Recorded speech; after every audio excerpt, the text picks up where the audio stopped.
Counting নির্বিঘ্নে করার জন্য বিশেষ কোনো পরিকল্পনা?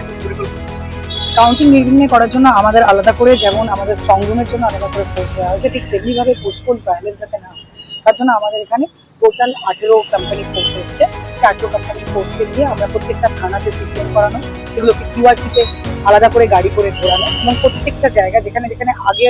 আগে কখনো পোল রিলেটেড ভায়োলেন্স হয়েছে এবং এবারে যেখান থেকে সবচেয়ে বেশি কমপ্লেন এসছে অথবা কোনো আমরা অ্যাপ্রিহেন্ড করছি যেখানে যেখানে গন্ডগোল হতে তারা চান্স আছে, সেই সমস্ত এরিয়াগুলোকে কিউআরটিতে আমরা ঘোরাবো। সঙ্গে যে সমস্ত লোকজনের নাম আমাদের মনে হয়েছে যারা গন্ডগোল করতে পারে তাদের উপরে কড়া নজর রাখা হচ্ছে, যাতে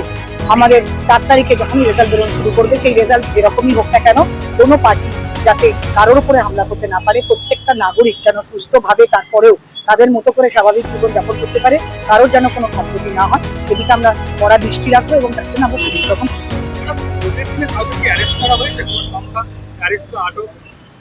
ভোটের দিনে যেগুলো অ্যারেস্ট করেছে সেগুলো তখন দেওয়া হয়েছে। না না ঠিক